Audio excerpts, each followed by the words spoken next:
जो वायरस का double attack. आप देख रहे हैं एपीएन, मैं हूं आपके साथ प्रियंका। स्वागत है आपका हमारी इस खास पेशकश में। और आज हम बात करेंगे वायरस के डबल अटैक की, जीका और कंपा वायरस के अटैक की। देश में तीसरी लहर से पहले कोरोना के नए वेरिएंट बड़ा खतरा बने हुए हैं।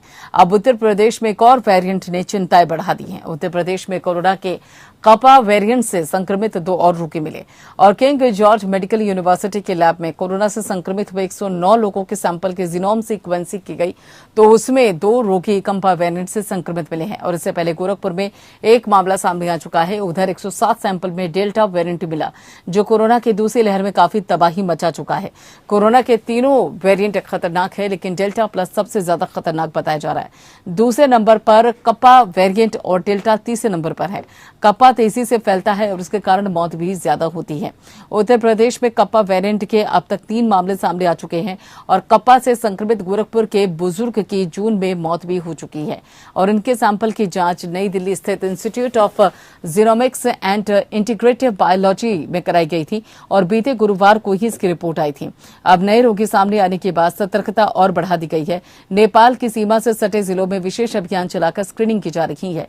फोकस टेस्टिंग के साथ जीनोम सीक्वेंसिंग भी पर्याप्त संख्या में कराई जा रही है।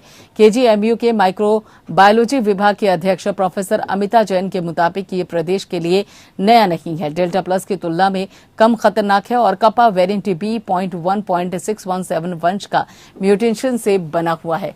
वहीं केरल में कोरोना के साथ जीका वायरस का खतरा चिंता बढ़ाने लगा है।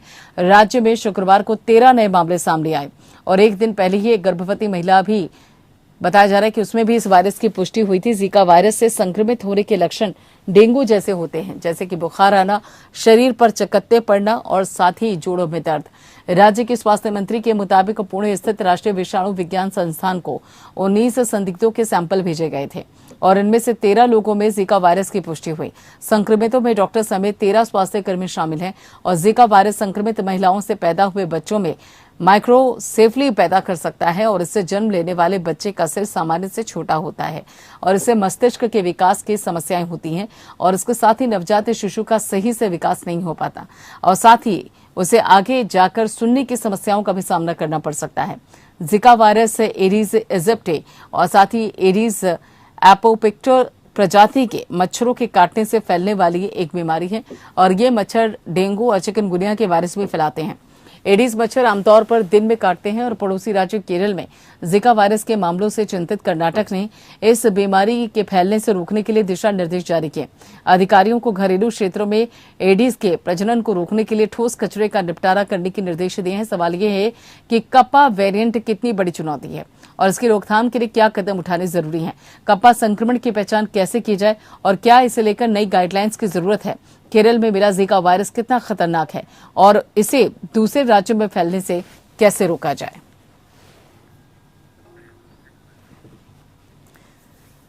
तो ऐसे कई सवाल इस वक्त बने हुए हैं और इन्हीं सवालों का जवाब तलाशने की कोशिश है और इन्हीं सवालों का जवाब पाने की कोशिश हमारे 2 खास मेहमान जुड़े हुए हैं, उनसे पाने की कोशिश करेंगे इन सवालों का कि आखिर जीका वायरस कितना खतरनाक है और उसके साथ साथ ही जो कपा एक नया वेरिएंट देखने को मिला है वो कितना खतरनाक है, कितनी बड़ी चुनौती है। हमारे दोनों खास मेहमान डॉक्टर एम वली, सीनियर डॉक्टर गंगाराम हॉस्पिटल और doctor Anita Ramesh, senior doctor Fortis hospital, दोनों हमारे साथ हमारे मेहमान जुड़ चुके हैं। बहुत बहुत स्वागत है सर आप दोनों का। और साथ ही मैम सबसे पहले डॉक्टर एम वली, ये जो एक बाकायदा कपा का नाम लिया जा रहा है, एक वेरिएंट का, एक म्यूटेंट का नाम लिया जा रहा है, ये कितना बड़ा खतरा है भारत के लिए और खासतौर पे जिस तरीके से भी पिछले 24 घंटे में कोरोना संक्रमित मरीजों की संख्या में इजाफा हुआ, ये कितना बड़ा चिंता का विषय है? जी प्रियंका जी, आप बहुत अच्छी तैयारी और बहुत अच्छी रिसर्च आपका चैनल करता है। आप बहुत ज्यादा इसके बारे में इन्फॉर्म्ड होते हैं। आपने बिल्कुल ठीक पॉइंट्स रेज किए कि ये जो हमारे केसेस की तादाद बढ़ी है, 42,766 हो गई है, डेथ का आंकड़ा बढ़ा है और पिछले 3 दिन से आपके चैनल में और मुख्तलिफ चैनल्स पे जो रिपोर्ट्स दिखाई जा रही हैं कि लोग रिवेंज टूरिज्म कर रहे हैं और घर से निकले हुए हैं और बहुत ज्यादा इस पर चर्चा हो रही है। यहाँ तक कि प्रधानमंत्री जी को भी कहना पड़ा कि ये जो हम लापरवाही बरत रहे हैं, बाहर निकल रहे हैं, ये वायरस के फैलने में वायरस को मदद करेगी और हमारा नुकसान करेगी। तो ये कोई छोटी बात नहीं है, ये बहुत बड़ी बात है। प्रधानमंत्री जी आप बरदार कर रहे हैं, हम खबरदार कर रहे हैं। और वाकई में देखिए इसके खतरे को कोई बैरोमीटर नहीं है हमारे पास जिससे हम उसको नाप सकें। हम यही कह सकते हैं कि आने वाले कुछ नए वेरिएंट्स हैं, उनके खिलाफ हमारे पास हथियार कम है और उनसे लड़ना कितना मुश्किल है ये हम नहीं कह सकते। अभी आपने उदाहरण दिया जीनोमिक सीक्वेंसिंग का जॉर्ज मेडिकल यूनिवर्सिटी में, जिसमें उन्होंने करीब 110 पेशेंट्स की जीनोमिक सीक्वेंसिंग की है और उसमें डेल्टा के साथ उन्होंने पापा वेरिएंट आया है। और ये कोई अच्छी बात नहीं है कि हमारे यूपी पर ये वेरिएंट्स आ गए हैं नए, तो इनके बारे में हम जीनोमिक की ज़्यादा नॉलेज नहीं है और उसके लिए कौन सी हमको स्पेसिफिक प्रिकॉशन लेनी है वो भी नहीं है। हम इतना कह सकते हैं कि इनके सिम्टम्स ज़्यादा सीवियर हैं और गैस्ट्रोइंटेस्टाइनल सिम्टम्स हैं, इसके अलावा सिम्टम्स हैं, और ये सब सिम्टम्स साथ साथ हमको इनसे लड़ना है। और लड़ने का वही वाहिद तरीका है जो हम बताते रहे हैं, जो सब स्टेज के लिए इफेक्टिव है, इसको मास्क कहते हैं, मेरा अपना सुरक्षक। तो ये सब चीज़ें जो की हैं, इसमें टीका लगवाना है और टीके के लिए बहुत ज़्यादा प्रयत्न करना है। लगवाने के लिए हमको ये कभी भी नहीं कहना है कि हम काम देते और टीका नहीं मिला। हम कोशिश करनी है, हमको इसमें भर्ती को कोशिश करनी है कि हमको टीका लगे, वो टीके लगे। और वही इसका हम कह सकते हैं आज की तारीख में प्रूवन इससे इम्यूनिटी पैदा करने का तरीका है। और कल अच्छा अनाउंसमेंट हुआ है जो कि सोम्यानाथन ने, उन्होंने भी ये कोवैक्सीन को हमारे बहुत अच्छी के डाटे को सपोर्ट किया है। और मुझे उम्मीद है कि एक में बाई मंडे WHO से भी ग्रीन सिग्नल हमारे वैक्सीन मिल जाएगा। तो वैक्सीन लगवाएं, आगे आए, मास्क पहने और ये रिवेंज टूरिज्म और घर में रहें। आने वाले दिनों में हम शायद थर्ड वेव को प्रेडिक्ट की गई है, उससे हमारा मुलाकात होगी, हम उसको डांट आएगी, हमारे लिए मुसीबत आएगी। बहुत ज्यादा सफर हैं प्रियंका जी, हम आप यही करें कि हम इससे बचें। और कापा पहले भी देखने में आया था, लेकिन अब अगर इस हिसाब से ये बचेगा तो बहुत ही खतरे की बात, बहुत सी घटनाएं देखने को मिल सकती हैं। डॉक्टर अनिता, यहाँ पर एक रिपोर्ट में ये भी कहा गया था कि जो कपा ये एक वेरिएंट है, इससे बहुत ज्यादा घबराने की जरूरत नहीं है क्योंकि ये ज्यादा खतरनाक नहीं है। लेकिन उसी के अपोजिट यहाँ अगर उत्तर प्रदेश के संत कबीर नगर में देखा जाए तो 65 साल के एक बुजुर्ग की इसी वेरिएंट के चलते मौत हो जाती है। तो आखिर इन दोनों ही परिस्थितियों में हम किस पर विश्वास करें? उन रिपोर्ट्स पर जिसमें कहा जाता है कि कपा बहुत ज्यादा खतरनाक नहीं, या फिर संत कबीर नगर में जो सामने केस आया है जिसमें 65 साल के बुजुर्ग की मौत हुई इसी वेरिएंट के चलते, किस पर विश्वास करें फिर? देखिए क्या है कि वायरस अभी म्यूटेशन बदलते रहते हैं, वो जेनेटिक मटेरियल चेंज हो रहा है। जो सब अल्फा शुरू हुआ उसके बाद beta, delta, that is B161712 इसको बोलते हैं, डेल्टा प्लस। उसके साथ साथ एक कप्पा वेरिएंट भी अभी आ चुके हैं।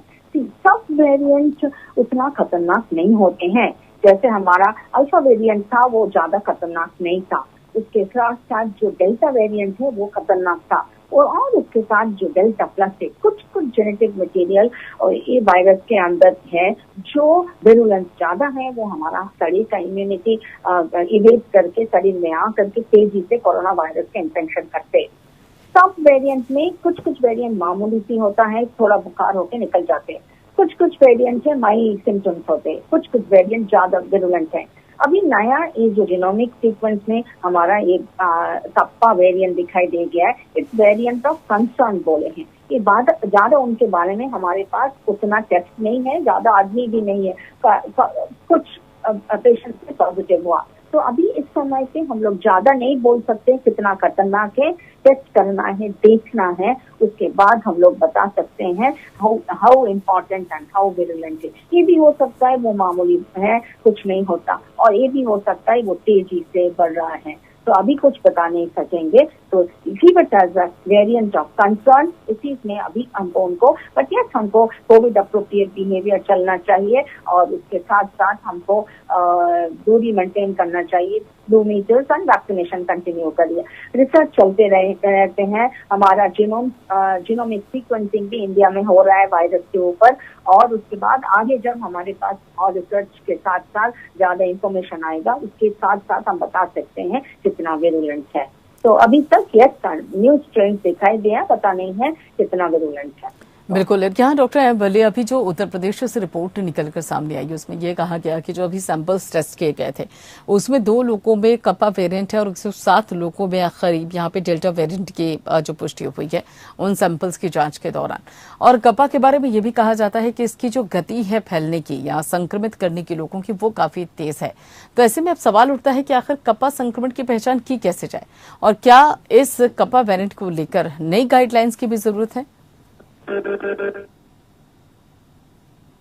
कि हमको इनको क्लासिफाई करना पड़ेगा और इससे बेहतर यही है कि हमको ये सब ना करना पड़े, हम कोविड अप्रोप्रिएट बिहेवियर का पालन करें। देखिए वेरिएशन इसमें और आगे आने वाले दिनों में ज्यादा हो सकते हैं। अभी हमारे पास ऑफ द हैंड 617.2 है, जो इसके 617.3 जो है जो अभी नेम्ड नहीं है, तो एक हमारे पास ये 617.3 अननेम्ड है जिसको अभी WHO ने नामकरण नहीं किया है, और ब्राजील का P1 है, नामकरण हो चुका है।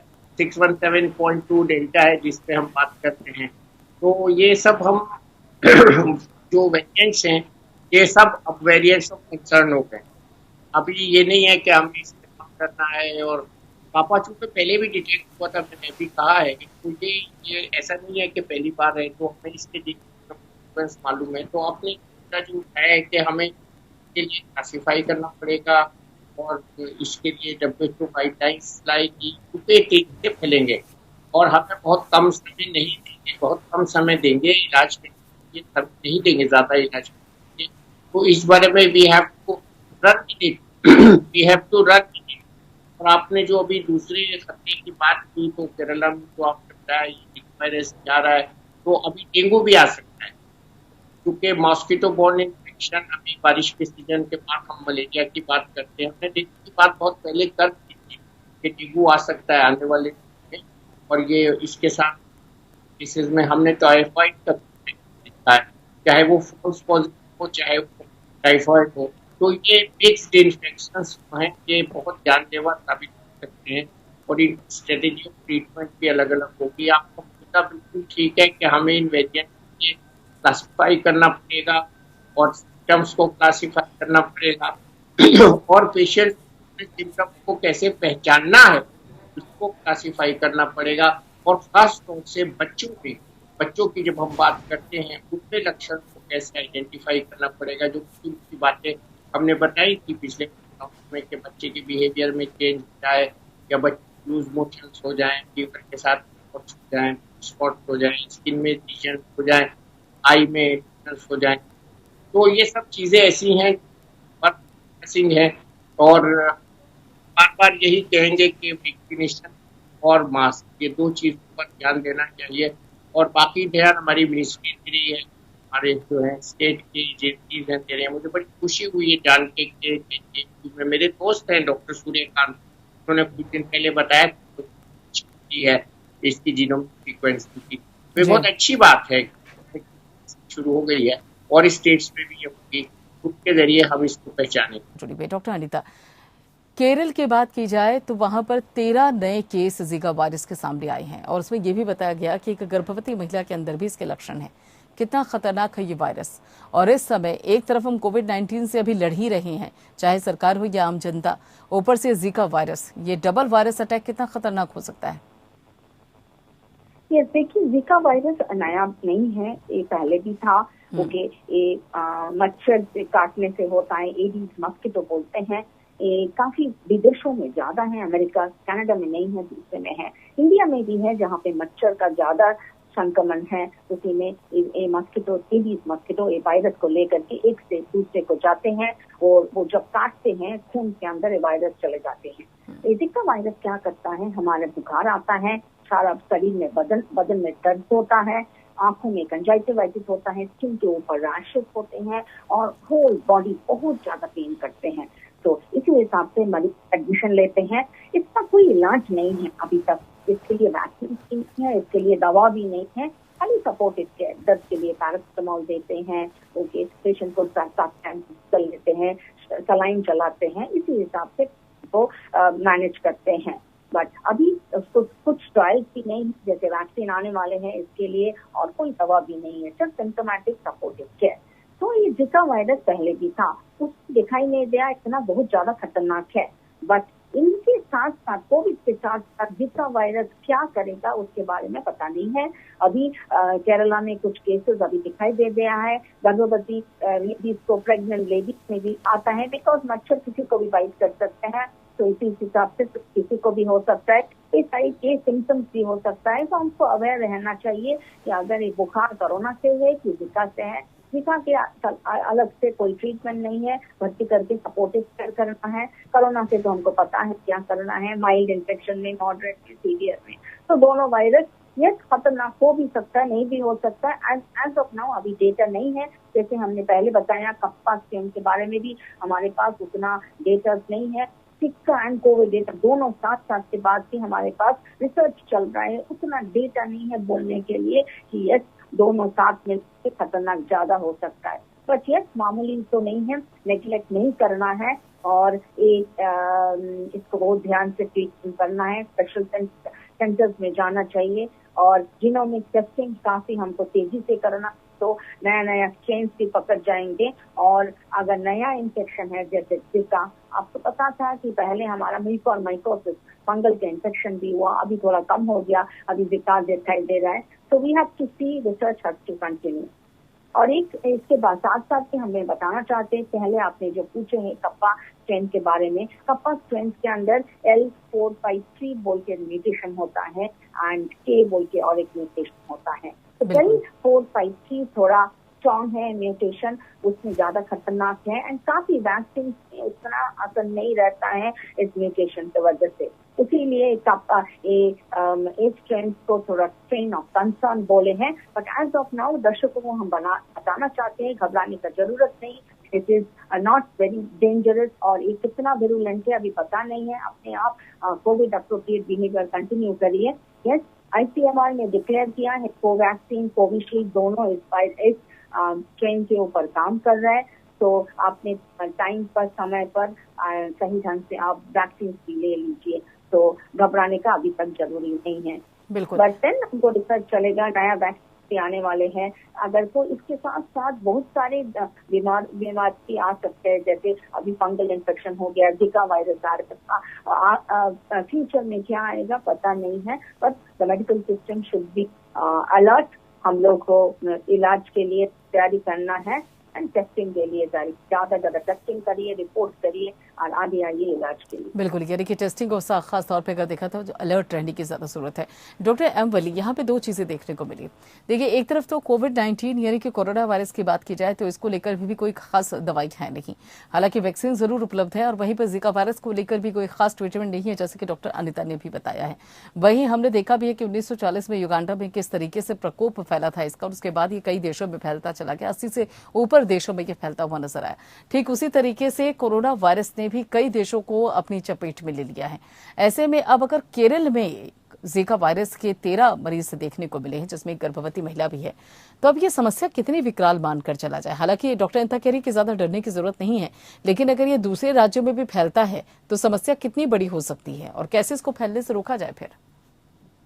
देखिए, केरला एक ऐसा राज्य है जहाँ टूरिज्म बहुत ज्यादा है, तो फैलने से रोकने के इसके दो ही तरीके हैं। एक तो हम जो चीज इसको फैला रही है, जो मॉस्किटो फैला रहा है, उसको रोकने को हम वेक्टर कंट्रोल कहते हैं। और आई नो केरला जो है पहले भी जीका से जूझ चुका है, और उनको बहुत ज्यादा इसमें महारत है वेक्टर कंट्रोल में। इसके अलावा एक टीम भेजी गई है केंद्रीय स्वास्थ्य मंत्रालय की तरफ से, जो स्टेट को जाके हेल्प करेगी, जिसके मेंबर्स हैं ऑल इंडिया इंस्टीट्यूट के डॉक्टर, ऐसा मैंने देखा है। और तीसरा ये है कि हम सब मच्छरदानी लगाने की प्रैक्टिस करें।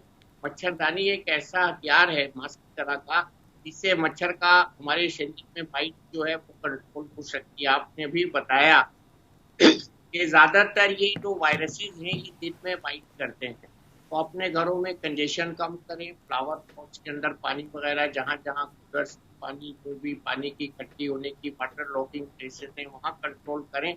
और जीका का जो है इफेक्ट जो है लेडीज में बहुत ज्यादा, प्रेग्नेंट लेडीज करना हो सकता है, आपको बताया। और ये दो विशेष जो आपने मच्छर के नाम लिए थे बहुत जरूरी है ये जानना। और सफेद चित्ती वाला मच्छर होता है जो सीधा बैठता है और दिन में इसको पहचाना जा सकता है, वो मॉस्किटो रिपेलेंट क्रीम बच्चों जो बिस्तर वगैरह है उनके आसपास लगाने, बच्चों के गाल वगैरह पे न लगाएं, पैरों पे न लगाएं। मैं हमेशा कहता हूँ मॉस्किटो रिपेलेंट क्रीम बच्चों की बॉडी पे न लगा कि जो कॉट है उस पे लगा सकते। और मॉस्किटो रिपेलेंट के अलावा स्प्रेज होते हैं। सबसे ज्यादा इसमें हमको करना है ये है कि घरों को मॉस्किटो प्रूफिंग करना है, जाली वाले दरवाजे लगाते हैं और मच्छरदानी लगाते हैं, तो काफी हद तक हमारे हाथ में है इसका कंट्रोल। और बाकी गवर्नमेंट के प्रोग्राम होते हैं, वेक्टर कंट्रोल प्रोग्राम्स होते हैं, करते हैं, उनके असिस्टेंस के लिए केंद्र ने सहायता दी है। इसके अलावा हमको बहुत जरूरी है कि हम साफ सुथरा रहें, घर की कंडीशन कम रखें, और जो घर में ऐसी जगहें हैं कोने हैं उनमें स्प्रेस करें, रिपेलेंट मॉस्किटो रिपेलेंट स्प्रे करें, तो हम काफी हद तक इसमें कंट्रोल पा सकते हैं। ये सस्पिशन है इसमें कई बीमारियां एक साथ आ सकती हैं। भी बताया कि डेंगू है, टाइफाइड है, जीका है, मलेरिया है, ये सब जो है एक साथ आ सकती है। और इसके जो टीका के बारे में जब हम बात करते हैं तो इसका जो डर है प्रेग्नेंट लेडीज होता है, जो आपने बताया कि माइक्रोकेफली जिसमें कलर का साइज हो जाता है, ब्रेन का हो जाता है, जी। और दूसरा ऑटिज्म के बारे में आपने बताया, तो ये बहुत अच्छी बात आपने बताई। और उसके बारे में मैं ये कहूँगा कि प्रेग्नेंट लेडीज, अभी डिलीवरी भी हुई है उस प्रेग्नेंट लेडीज केरला में जिसको जीका इन्फेक्शन पाया गया था। तो ये क्या इन्फेक्शन हैं, हमको सभी बीमारियों से बचाव के लिए अपनी सेहत, खान पान, सफाई, इन 3 चीजों का ध्यान रखना होता है। और अगर हम इन 3 चीजों का ध्यान रखेंगे बहुत सी बीमारियां खुद ब खुद हमसे दूर हो जाएंगी, हम जाएंगे और हमको स्वस्थ लाभ मिलेगा। इसमें अच्छे खान पान का बहुत बड़ा स्थान है, अच्छी नींद का बहुत बड़ा स्थान है, सफाई का बहुत बड़ा स्थान है। तो ये सब चीजें हमारी जीवन शैली का एक हिस्सा होनी चाहिए। फिर भी जाते जाते मास्क लगाएं, बिल्कुल बिल्कुल, मास्क करें, लगाएं और उसके साथ साथ ही और जो सोशल डिस्टेंसिंग है ये इन सभी का पालन किया जाए। और साथ ही जीका वायरस जिसके बारे में दोनों हमारे डॉक्टर्स लगातार कह भी रहे हैं कि यहाँ पर भी सुरक्षा की जरूरत है। अगर आपके आसपास कहीं पर भी पानी इकट्ठा होता है तो उस जगह की सफाई कीजिए और एहतियात बरतनी बहुत जरूरी है। बहुत बहुत शुक्रिया डॉक्टर एम्बरी, साथ ही डॉक्टर अनिता, आप दोनों का इस महत्वपूर्ण जानकारी के लिए, हमारे दर्शकों को ये महत्वपूर्ण जानकारी देने के लिए। तो फिलहाल हमारी इस खास पेशकश में इतना ही और बाकी खबरों के लिए आप जुड़े रहिए एपीएन के साथ।